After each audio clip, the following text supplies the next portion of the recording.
Welcome to the Caribbean Parenting Digital Show. This talk show is presented each week by host Alina Lewis and features guests from our Caribbean islands right here on this channel. As we discuss family finances, proverbial principles, child guidance, and academics at home, guests join in weekly to have conversations that give helpful tips about how to be a better parent. Like, subscribe, follow, and share as you tune in each week for new episodes of the Caribbean Parenting Digital Show. Hi, good evening, and welcome to the Caribbean Parenting Digital Show. Through this platform, we have conversations that give helpful tips about how to be a better parent each day. Today, we're pleased to have two guests in studio with us to discuss autism spectrum disorder and the process of diagnosis. Joining us firstly is Dr. Radica Mahase. Dr. Radica Mahase is a historian by profession. She's currently a senior lecturer in history at the College of Science and Technology and Applied Arts of Trinidad and Tobago. And she's also the founder and one of the directors of Support Autism T&T, an NGO established to create opportunities for those with autism in Trinidad and Tobago. She writes a weekly column in the Trinidad Newsday newspaper on issues focusing on autism and special needs in general. We're so happy to have her joining us this evening to share about autism within the framework of Trinidad. And we're going to start off by having her come into the studio. So Dr. Mahase, thank you so much for joining us for this edition of the Caribbean Parenting Digital Show. Welcome to you. So how are you this evening, Dr. Mahase? I am doing great, and thank you very much for having me on your show today. And I am excited to be able to have this conversation with you. And I really wanted to check in with you first, Doctor, even as you share with us what is autism spectrum disorder. Because, of course, when it comes to special needs diagnosis and so on, a lot of parents tend to infer and assume and even many instances be unsure. So could you take a moment to share with our audience to help them to understand what really is autism spectrum disorder and how does a parent go about getting diagnosis to determine whether their child is indeed affected by the autism spectrum disorder? Okay, so first let me tell you about autism spectrum disorder. For those of you who don't know, it's a development delay deficiency, if we want to call it like that. It is characterized by three main things. One is many children on the spectrum might have problems with communicating verbally. So many of them may not be able to have a conversation like you and I are having now. On the second thing is many of them tend to have problems with social interaction. You know, they can't play with their peers, they can't interact in the way that a neurotypical child would normally interact with each other. And the third thing is it's characterized by repetitive behavior. So you would see that a lot of children with autism might be doing the same thing over and over. They might play with the same toy in a particular way. They might rock back and forth. Those are the three main characteristics. Given that it's a spectrum, which means that every single child on that spectrum will display different variations of those three main behaviors that I mentioned. So no two individuals with autism will be the same. And I guess in that way, we can say that they're completely unique. One child with autism might be able to speak properly, have a proper conversation, but another child with autism might not be able to verbally express himself. It doesn't mean that the parents can't understand the child. It just means that they'll find different ways of communicating with the child. So every single child with autism is different because it's a spectrum. These three main characteristics that I mentioned, they range from high functioning to low functioning. So children with autism on the spectrum who are high functioning, They may be referred to as a genius because they're so good at music or art or, something, painting, math, it could be anything. But then those at the other end of the spectrum who are very low functioning, they might not be able to really do anything themselves and they might need constant care all the time. So that is autism spectrum disorder. Thank you. Now, my question to you is, why is it important for parents, if they see some of these behavioral patterns or symptoms, should we call it that, why is it important to get your child diagnosed? So the thing is, when a child is developing, there are certain milestones that a child is supposed to meet. And once a parent sees that these milestones are lacking in the child, and you can tell from as early as 6 months, you can tell that, okay, at 6 months, my child is supposed to turn over, or at 1 year, my child is supposed to be saying words. And if a parent pick up on those things very early, it is very important to diagnose the child very early to know what you're dealing with, because the earlier you know what you're dealing with, the earlier you can get help for the child. So autism is a condition. There's no cure for it, but with proper help, with the proper therapies, with the proper type of education, we can help children with autism to actually be able to live proper lifestyle, meaningful lives. So the earlier we diagnose it, the better it is to help that child and to provide all the extra things that a child will need to develop or will need to function in the society that he or she lives in. So it's very, very important for parents to look out for the milestones.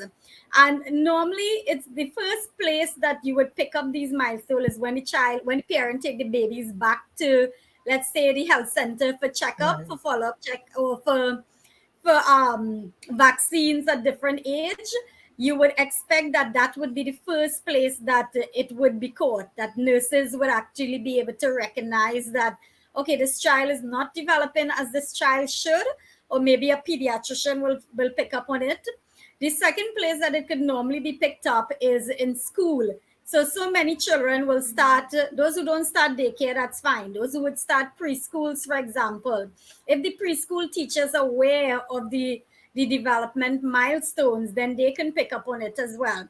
But it's very, very important that once a parent see those issues coming up, to seek help for their child, because it means that you can now know what you're dealing with and you can now help your child as much as possible to develop, to get the tools for development, which is really, really something that could be done depending on the society and the child's situation and all that, but it could be done. I understand. So is it fair, Dr. Mahase, to say that it is very important for parents to position themselves to be educated on matters concerning milestones of the developing child, so that way they could have a level of awareness to identify whether there's some sort of a delay or difference? Yes, definitely. And now we do have many educated parents will read up. A mother who's expecting will read up about development of the baby and the milestones that the child have to read to reach and so on. But at the same time, I think it's very, very important that we offer that service from the time a woman becomes pregnant, from the time a woman joins a clinic, for example, a maternity clinic, or from the time a woman starts attending a health center or starts seeing a doctor. They should be educated from that time. Because yes, we do have situation where mothers will read up on it and they will research it and so on to find out what to expect when they have this baby. But at the same time, we do have mothers who come from different backgrounds, and they may not necessarily be in a position to go and research. Or sometimes we have mothers who are not even literate. So it is very important that that becomes a part of the prenatal service offered in the public health sector.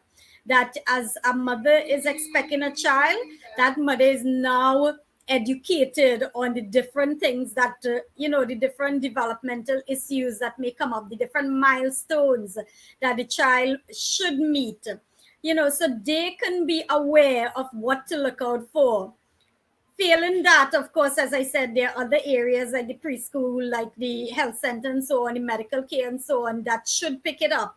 But really and truly, it's a holistic thing. Everyone involved when the care of that child, from the time that child is in the mom's belly to the time the child is growing up, should be aware of autism and aware of other development delays, not just autism. Okay, thank you, Dr. Mahase. Because, of course, that for starting off the conversation, that bit of information was truly important. But we're especially excited to have this conversation because it's one thing to hear the facts, as we know, but sometimes it makes a difference when we could learn a parent's perspective. So that way, individuals, moms, dads going through this could know, here's what, you are not alone. This is how I, a parent of a child with autism spectrum disorder, handle it. This is how I've overcome. So joining us in this conversation this evening is the parent of a child diagnosed with autism spectrum disorder, Germaine Lewis. Her son was diagnosed with autism spectrum disorder, and as a single parent, she supported him through this journey. Today, he's a member of the Honor Roll Society at his school and in his special education class at middle school. Today, Germaine joins us to share a parent's perspective about being able to support a child diagnosed with special needs. Germaine, welcome and thank you for joining in this discussion. Hi, well, thank you for having me. Yeah. So giving a parent's perspective, of course, I want to be able to have you touch on just the beginning. Dr. Mahase a moment ago mentioned as early as 6 months old, you may start to notice differences, whether on your own or because you're going through your pediatrician. Now, I know that yes, you were born and you were raised in Trinidad, but you're based in the US right now. So could you share with us your experience about what those beginning observations were like? What was different? And what was your response and your decisions to take action? Okay, so as a baby, you could not tell that there was any delays because he did everything early. He was walking at 7 months. He was sitting up at 4 months. He met all his milestones. So in the beginning, there was no need to worry. At around 15 months, all the words and sentences he was saying started to drop. So he started to regress in his vocabulary. And that's when I realized something was wrong. When I took him to the pediatrician, he decided he wanted to wait a little bit longer to get him tested. I did not want to wait because I wanted to know why this was happening. So I took him to a different pediatrician that sent us to a developmental pediatrician, and he got tested at 20 months. And that's when we realized he had autism spectrum disorder, and he started getting services. That is, he started getting speech therapy. Because by then, his vocabulary was maybe 5 words max. So with that, he started getting all the help that he needed, which was basically communication because he stopped talking. So he started off with sign language, and that brought him a little bit closer to talking. So with the lack of communication, he had behavior issues because he couldn't express himself, so he would act out. So, and knowing the child that he is, you know that something is wrong. So you know that his behavior is not just behavior. It's because he can't express himself and tell you, okay, this is what I want, or this is how I feel. So you have to know your child. Yeah. You can't So in just your go case, on. Mm-hmm. so in your case, what you're sharing is that your major observation would have been that regression with his vocabulary. And Yes. I find it notable that you say you took him to a pediatrician, the pediatrician say, no, wait. But you, the parent, decided, no, I don't want to wait. and you Right. took him to another pediatrician. And I highlight that point because many times a lot of parents take their kids to the doctor, to the health facility, whatever, and they may be told, hey, wait, you don't have anything to worry about. So I think even that response that you're sharing shows Hmm. you the importance of a parent's instinct and a parent knowing, Right. hey, let me follow what's on the inside, what I feel. It's not going to hurt to get a second opinion or a third Right. opinion. And moms, dads, aunties, uncles listening, I really want to encourage you to take note of that, because many times, we have our kids, they're in the mainstream classroom, but they're lagging behind. There are some signs that maybe there may be some challenges outside of he or she is a little bit slow. Don't be Right. afraid to follow your instinct, because it will not Exactly. hurt to get a second or a third opinion. So, even Hmm. as we continue in the beginning stages of the discussion, Germaine, can Hmm. you then share with us when it came to that decision to take action? What was that mental process for you in terms of what were your decision making factors? How did you know where to go, what to do? Of course, granted, we know in the US the system is different, but from a thinking, processing, decision making perspective, what was that experience like for you? It wasn't an easy decision to make, but I'd rather know for sure than not know and keep guessing. Because as Dr. Mahase says, diagnosis is key. The earlier, the better.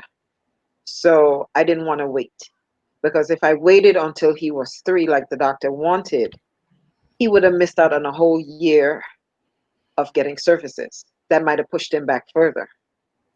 So I Yeah, didn't want to wait that long. I understand. So even as you continued on, Mhm. now you've gotten a diagnosis, Mhm. you need support. You mentioned behavioral challenges because of the issues with communication and so on. What were the steps as a parent did you have to take in order to provide structure and safety, whether it was structure and safety in the home, structure and safety outside of the home? What were those considerations for you, and how did you execute to maintain that? Okay, so with the lack of communication from him and him exhibiting that in his behavior, speaking with the developmental pediatrician, it was determined that he needed applied behavior um, therapy, which is ABA, applied behavior analysis. So we found one that was, I guess, I have to say, that was close, affordable, took our insurance, and started getting him services to deal with his behavior problems because he couldn't communicate. This goes along with his speech therapy. So those in conjunction was the first step in getting him back to, I guess, normal. So speech therapy, applied behavior therapy, they work together, and that got him started. So he had that at home. So by the time he was ready for school, his behaviors decreased and his communication increased. So school wise, it was a little bit easier. Okay, totally understand. So even as you continued, German, again, here it is, you're describing a situation where at 15 months, I believe you said, his speech regressed to like 5 words. Mhm. You had to go into sign language. But could you share a bit more on the support that you would have had to adopt within your home as it pertains to verbal and non-verbal ways to connect with your child? Okay, so the starting speech therapy, I learned the basic stuff and the stuff that he likes. So at that point, he loved his milk. You learn the sign for milk. He learned the sign for milk. All his favorite things, you learn those signs first. So those things you could communicate with him. Does he want this? Does he want that? Those are the first things that we learn. How to communicate with each other. What I want him to do and what he wants from me. And that brought his behavior down a whole lot. So that was the first step. Yeah. Communicating with the speech therapist and the pediatrician about what he needs, the very first thing that needs to happen, and then communicating with the speech therapist that this is how he behaves, or he can't say certain things, and I need to be able to tell him this, or I need him to be able to know he's hungry, he wants milk, stuff like that, and making a setting goals that he learns that, and so that he can communicate that with me. So with the therapist and the doctors, I mean, it wasn't an easy thing to accept. It never is. But at looking back on it now, you can't even remember the stress, or that, that overwhelming feeling, I can't do this, and why do I have to go through this? Yeah. You as a parent, you don't have a choice. And if you're getting the help, you're going to take it because you want your child to be better. And in my case, knowing that he could talk, I know it's in there. It's not like he never spoke before. He had full sentences before he was a year old, and that's what regressed. So I know it's in there. So it was a little bit easier for me accepting that, knowing that it's in there and it can still come out. For some reason, he just repressed it. Right. I understand. Thank you, Germaine. I just want to revert to Dr. Mahase for a moment. Dr. Mahase, even as we look at Trinidad and Tobago, I know Germaine, from a parent's perspective, would have talked generally about how providing structure and safety within her home was applied. But would you be able to share, again, from a local perspective here in Trinidad and Tobago, what are the avenues that are typically available for parents in providing structure and safety for children who are diagnosed with autism spectrum disorder? So, Elena, unfortunately, Trinidad have a long way to go when it comes to providing for individuals with autism.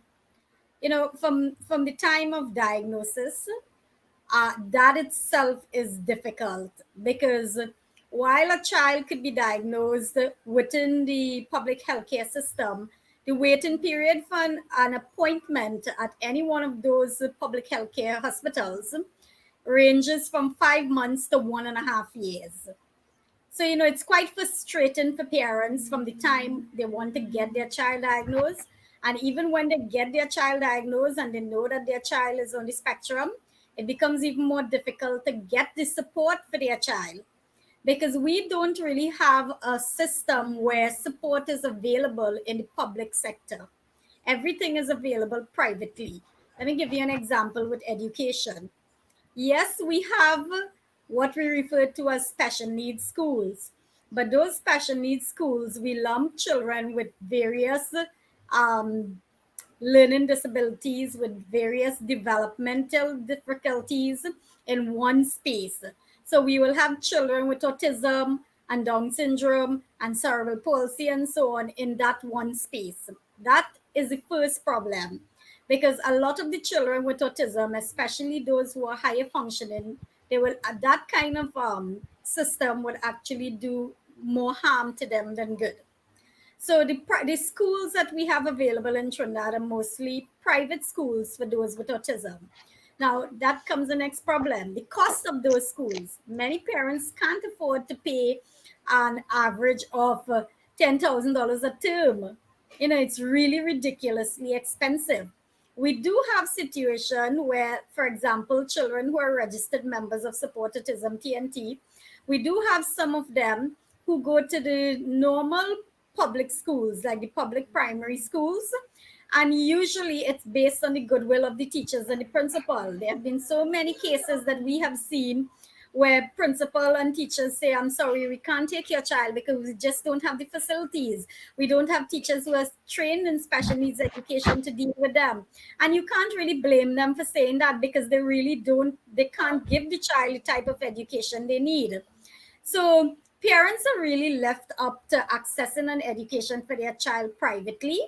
And in most cases, the private schools will take the children until they reach about 14 or 15 years.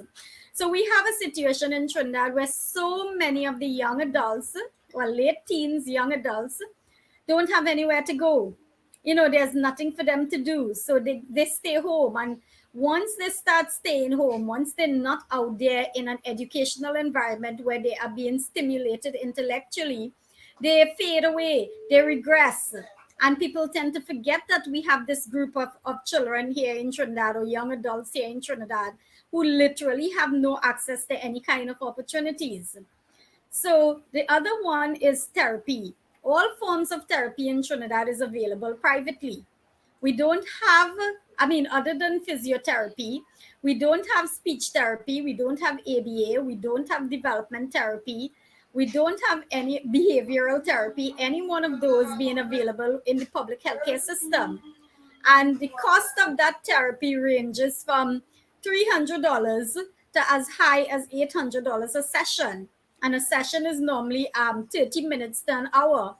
If parents cannot afford that, their children are denied that access to therapies that they need to help them develop. So the situation here in Trinidad is not a very good one.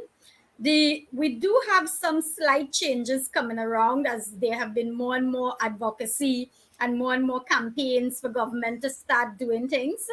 So the Ministry of Education rolled out their inclusive education policy, which was supposed to come into effect January of this year. It was a policy that was developed 10 years ago. And it's only in January this year that it was supposed to come into effect. And in that policy, 2 schools in each educational district were supposed to be geared towards special needs children, with all the extra therapy and teachers' aides and so on. Unfortunately, with COVID-19 restrictions, that have kind of been in the background. But hopefully, the ministry will continue with it, because we do know of a couple of schools that have started taking the children with autism who are higher functioning, and they've been giving them teachers' aides and other kind of therapies and support. But other than that, and until that comes on board fully, the majority of the children with autism in Trinidad, if their parents cannot afford to access therapy and education for them privately, they're left behind. They're home. We have so many children who are registered with our NGO who do not attend the school, or who can only afford 1 hour of therapy for the week, when in fact the US system says that a child should have at least 15 hours of therapy a week. So when it comes to opportunities, when it comes to access to opportunities, when it comes to equal access to opportunities, Trinidad have some work to do. Trinidad and Tobago have some work to do. It's not a good situation. It's a disadvantage for the children with autism. It's a big disadvantage for parents from lower income brackets. And it's an even bigger disadvantage to parents from rural areas, because most of the private schools and the therapies are available in places like San Fernando, Port of Spain, or the East-West corridor. So we have a long way to go, sadly. I understand. So my question then is, given the great restrictions, lack of availability, and challenges faced by Trinidad and Tobago parents of children affected by autism, then let's maybe try to look at what parents can do in support. How then can parents, given these challenges or lack of availability of resources, implement within the home verbal and non-verbal ways to connect with their child? Because the reality is the child is affected. There is a challenge happening. So are there any tips or recommendations that you could give to parents, or strategies that they could use within the home, so we're not just sitting doing absolutely nothing, but on some level there's a type of support being given to the child? So what we do with my NGO is, as you mentioned when you introduced me, Support Autism T&T was created especially to create opportunities for individuals with autism. So all our events are geared towards these children, these individuals. I can't say children because we have a group of adults. These children with autism grow up to be adults with autism. So we have both kids, children, and adults with autism who come to our events. And what we try to do is we try to do one-on-one activities with them in the presence of their parents and their siblings. And from those kind of events, simple little activity like doing a craft with your child, like using a program on the iPad with your child, doing art with your child, anything like that. We try to do it in the presence of the parents and the siblings. So the parents and the siblings can now get a hands-on idea of some of the activities that they can go back and do with their children at home. That's one. The second thing that we try to do, especially for those from low income brackets from very rural areas who we know have no access, absolutely no access to therapy and no access to education, we try to give them educational items that they could use with their children at home. And it's all based on the developmental age of the child. So you might have a 16-year-old who's at the developmental age of a 5-year-old. So we would give them things that, that they can now take and do at home and engage their child in different things. We have been posting a lot of video materials that they can use with their children. So we try as much as possible to support the parents in terms of activities that they could do with their children, whether it's programs on the tablet or the iPad that will help them to learn phonics, to learn words, whether it's craft, whether it's art activities, whatever it is, whether it's reading a book, reading a story. So we focus on those kind of things because in some cases that is the only kind of support that they have when they come to our event, and they can sit there with their children, or when the siblings can sit there with their brothers and sisters and do things together with them. And it's our hope that they will transfer that to the home, and they could continue doing things with their special brother or sister at home. I understand. I have a question. I don't know if you can answer it, but I'm going Sure, to tell ask it me. anyway. When Germaine was on, one of the things she talked about has to do with insurance helping with the financial burden of the cost of special needs care for her son.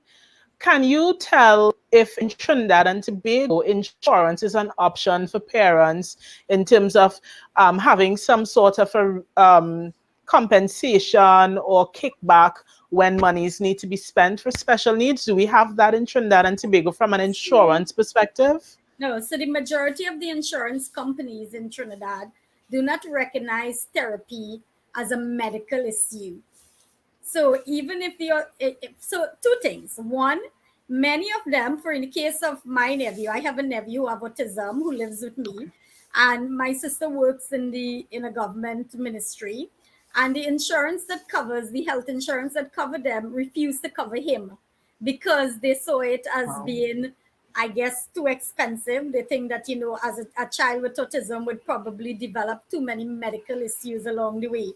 Whereas his sister was accepted for coverage, but he was not accepted. And that's one. So if you're lucky to get an insurance company that cover the child, they tend to cover the medical bills. Then the second thing is they don't consider therapies, speech therapy, behavioral therapy, as a medical issue, so they don't cover those. We have only had two parents who have told us that they have managed to get whatever insurance company to cover their child therapy, and then it's a fixed amount. It's for like 3 sessions for the year, something that is ridiculous as that. So Yeah. our insurance system, and this is something that I have been advocating for, that we need to include the children with autism. We actually treat them as if though they don't deserve to have basic services. Sadly. I understand what you're saying. I want to be able to move on with you, Dr. Mahase, to have you share on supporting bodies in TNT. Now, yes, I recognize all the details that you've shared concerning maybe the slow rate of support or registration, follow up, and so on. But the fact is, if a parent has a concern, and maybe they're not able to afford to just go to a private facility, they would need to seek out whatever maybe government agencies, public agencies that are available. So can you share, despite the challenges that may be associated, what would be the starting point here in Trinidad and Tobago if a parent suspects that here's what I think there is a challenge, I want to be able to get help, what is starting point? What supporting bodies are there in Trinidad and Tobago to lend support a parent wanting help in this area? Okay, so if the child is already diagnosed with autism and the child is already enrolled in a school, then the Ministry of Education Student Support Services do help.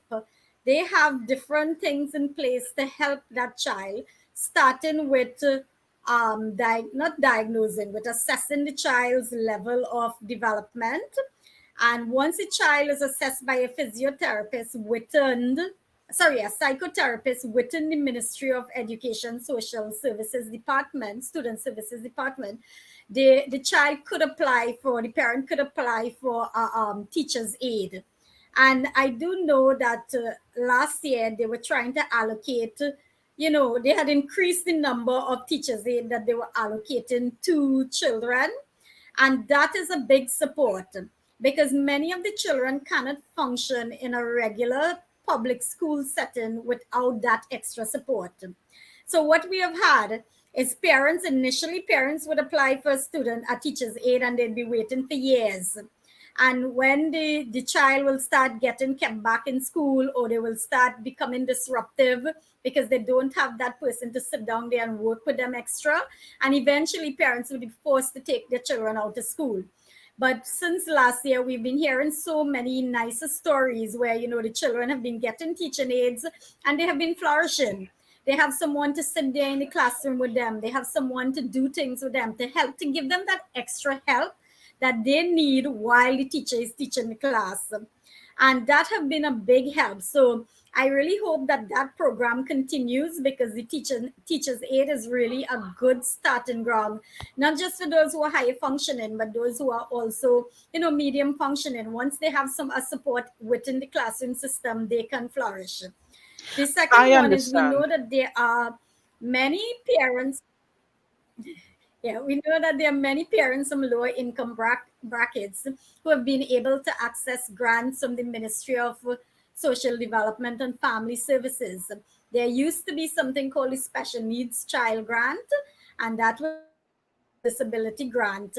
So that grant is given to parents to help them with basic items for their child. So it might not sound as much, but it is a big help to many parents, especially those who are single parents who cannot go out to work because they need to be with their children all the time.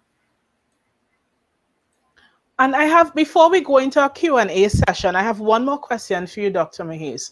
Are you aware, can you share whether here locally in Trinidad and Tobago, there are sponsorship avenues that where, let's say, within public service, the parents finding they're not really having that forward movement and getting support, that there are any other type of sponsorship opportunities where they could get financial aid of any sort to help access these services privately? Are you aware of any options like that that exist locally? No, sadly, we don't really have anything structured in place.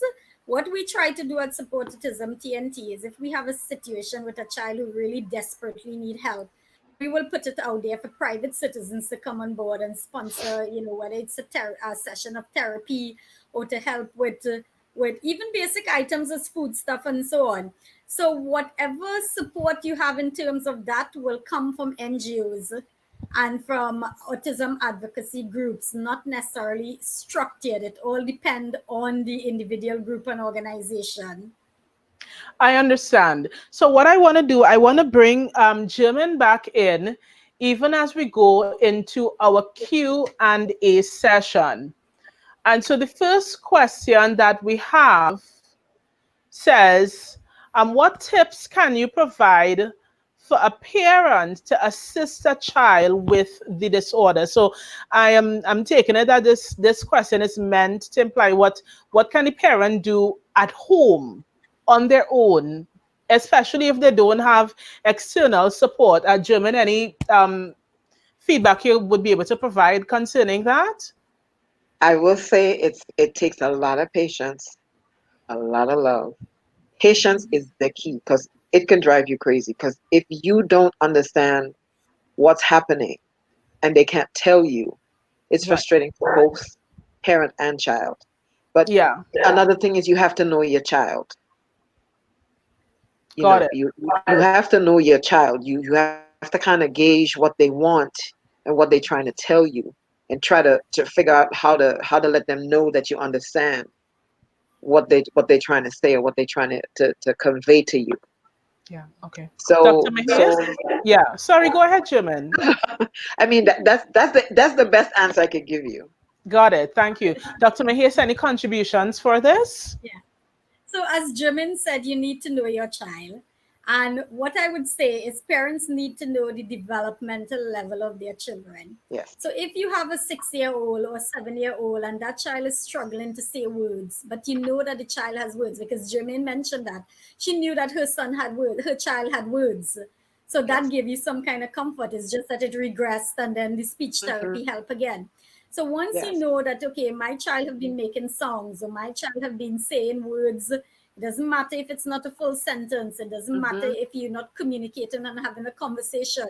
But, parents can now find things. If you have the resources, there's so many programs on YouTube, such as leapfrog videos and all these phonic programs that parents can use to help their children song words. And what we have realized here in my home with my nephew, because he'll be 16 next month and he's nonverbal for the most part. He would say words and everything, but he might ever so often he will have a conversation with two sentences, which are very short sentences. But at the end of the day, we use those phonic programs so much to get him to say those sounds. We encourage parents here in our in the NGO to read to their children. Keep saying the same thing over and over. Sometimes they might pick it up. You don't know what is Yes. it's just as Jimin said, to have that patience and keep trying with them, keep doing the same thing over and over. They might eventually pick it up. It will register somewhere. It takes a lot of patience, A lot. but there's so much resources available. So for those Yeah. parents who can access those resources, I will encourage them to get online, to read up, to see what programs they can use. Yeah. You can help your child in every little thing, every little way possible, by just being patient and just being repeat everything over and over. I understand. Thank you. Our next question says, would a child with autism be able to cope on his own, or would he or she always be in need of support from the parent? That's an open question. Either of you could contribute to that. I would say it depends. So Dr. Mahay said, you have to encourage them. You want them to be able to function on their own at some point. So they are high functioning, they're middle, they're low. You have to know which level your child is.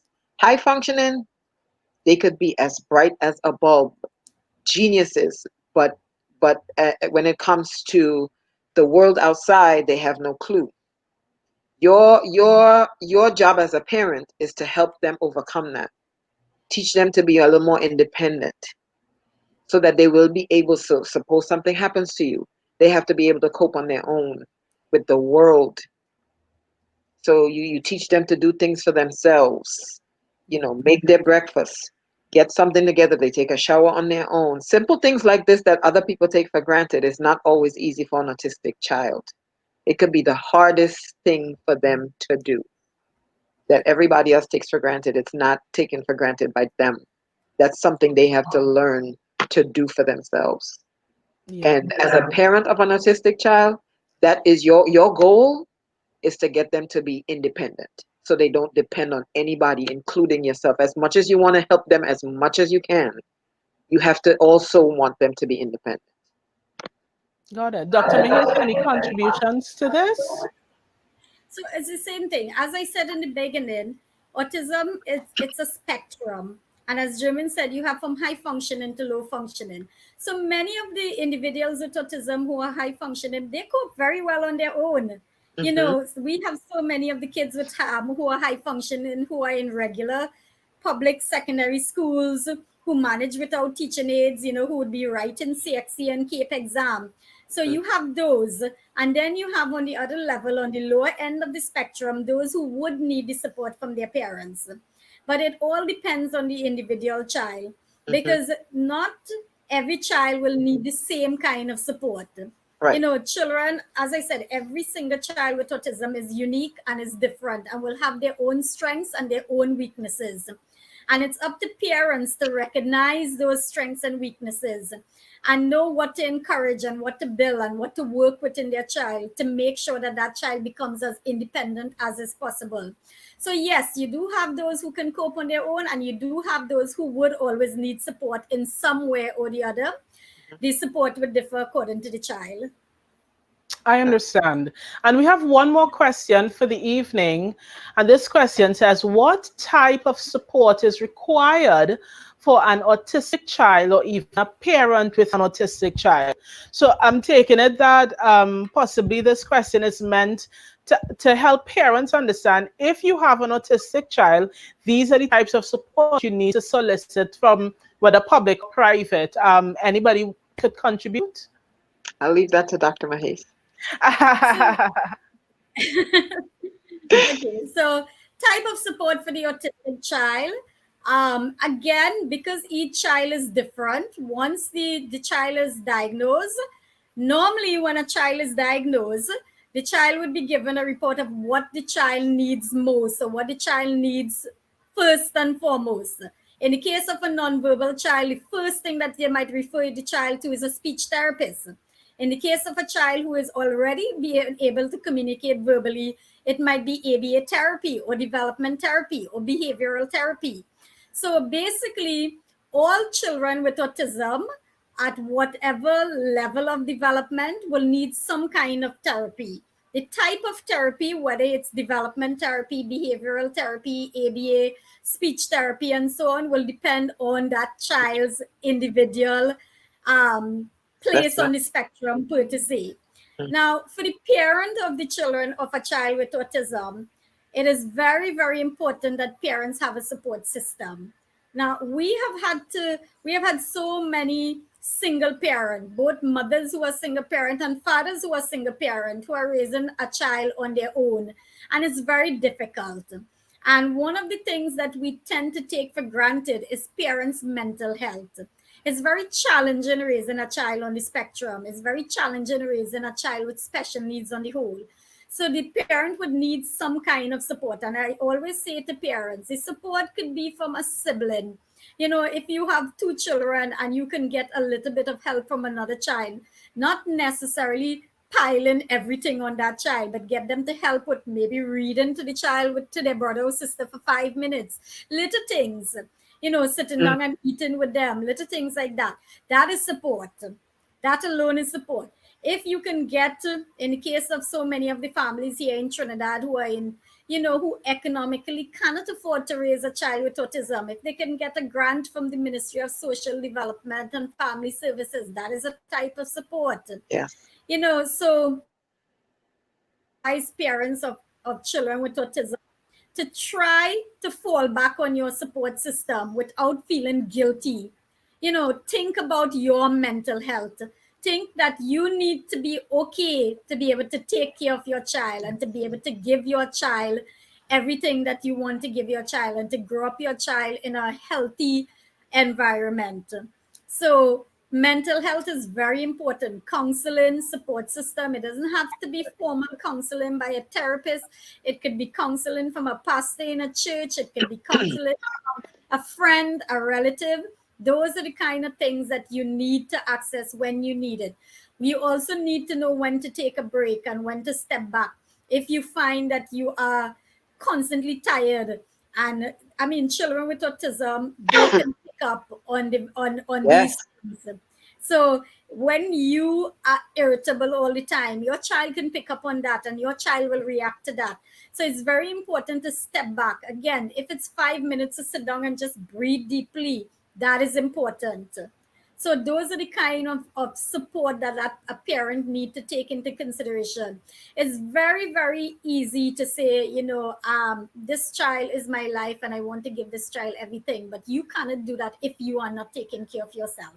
Yes. Understood. So this has been a deep session. Lots to take away from the parents. So even before we wind down, I just really want to give each of you individually an opportunity to maybe share any final thoughts with our viewing audience regarding autism, its diagnosis, and taking action. So, Germaine, let me start Okay. with you. Um, what are your final thoughts? Okay. So I will say, as a parent of an autistic child, that very first diagnosis, it might feel scary. You may not want to hear what that doctor has to say, but it is important to have it done. Most parents, they ignore it, or they just don't, they ignore it either because they don't want to know, or they already suspect and they don't want to confirm it. And they take it away. They take it as okay, this is, my child is never going to get better. He's never going to this and that. That's not the attitude to take. You don't know what he can do, he or she can do. These kids are, like Dr. Mahase says, they are unique. They can perform better than you could ever think. When my son started to regress and he was not talking and he had all these behavior problems at the age of 3, I was mystified. I couldn't think that at the age of 12 he would be on the honor roll, he would be in the honor society, he would be in middle school in a regular public school. He is in the autism class, but it is in a regular public school. It's not in the autism school anymore. He's in a regular public school. So you can't look at it as a death sentence per se. It's just a diagnosis that he or she learns and copes with things differently. I understand. Thank you. Dr. Mahis, any closing words to share with our viewing audience? I just want to tell parents and caregivers out there that if you notice signs that your child might not be developing as a child should, then the first thing that you need to do is make an appointment with a development pediatrician. Now, we have 3 development pediatricians in Trinidad and Tobago, and they operate out of Mount Hope Hospital, San Fernando General Hospital, and their outreach clinics in Point Fortin Hospital and Couva Hospital. So to make an appointment to get your child diagnosed, the first thing you need is to visit a normal GP and get a letter of referral. The letter of referral will be addressed to whichever one of those hospitals you choose to go to the pediatrics department in Mount Hope Hospital, or the pediatrics department in San Fernando General or Couva Hospital, or whichever one. So you get a letter of referral and you take it to the pediatrics clinic and you make an appointment. As I said earlier, the appointment will depend on the actual institution. So Mount Hope, it might be from a year to 18 months. But in San Fernando and Couva, it might be from 5 months to 8 months and so on. Once you make an appointment, then you can get your child diagnosed within the public health institutions here in Trinidad. You can also access the development pediatricians privately, but be prepared to pay anything between 1,500 to 5,500 for a visit. But if you choose to go through the public healthcare system, then you just need to take a referral letter, make an appointment, and eventually you will get your child diagnosed within that public healthcare system. Once you see any problems or any signs of development, and you as a parent would know. So even if you take, because Germaine spoke about this with her child, even if you take your child to the pediatrics clinic and the development pediatrician didn't see your child, someone else, another pediatrician saw the child, and they said to you, well, nothing is wrong, but you know deep down that something is wrong and you're seeing signs, keep going back. Because we have had so many reports of that, where parents would come to us and say, but I know something is wrong with my child. My child is a year and a half and my child is not even saying a word, or my child is 2 years and my child is not saying anything. But when I went to the hospital, they told me that nothing is wrong. And then we advise you to go back for another appointment. If you can afford it and you choose to go privately, that's great. But as a Trinidad citizen, you should be able to get your child diagnosed within the public hospitals. Thank you, Dr. Mahase. And I really appreciate Germaine and Dr. Mahase coming in and sharing such a wealth of information concerning autism spectrum disorder and the process of diagnosis and how to take action. And I trust that for you, viewing parents, mummies, daddies, aunties, and uncles, you've really soaked it in. Those of you who are looking at it at its live premiere, and for those of you looking at us on the replay, feel free to stop, put a pause, pull a pen and paper, write down whatever that essential bit of information is that you received, because we want you to be able to take action to ensure that if you are working with a special needs child, a child that you suspect may be on the autistic spectrum, that you would be able to get the level of help and provide levels of support that the child needs and that are in line with what you're able to give and be effective, and as Dr. Mahase mentioned, to maintain that level of mental health. So thank you, audience, for taking time to join us for this episode of the Caribbean Parenting Digital Show. As a bi-weekly show, it is streamed digitally each Wednesday and Sunday right here on this channel. For those of you who have already been subscribed, thank you, welcome, glad to have you, and we trust you've already clicked that notification bell. For those of you who are new, welcome. Be sure to like, subscribe, and share. And once again, we appreciate you taking time out to tune in for this episode of the Caribbean Parenting Digital Show. So until next time, take care, and we'll see you for the next episode.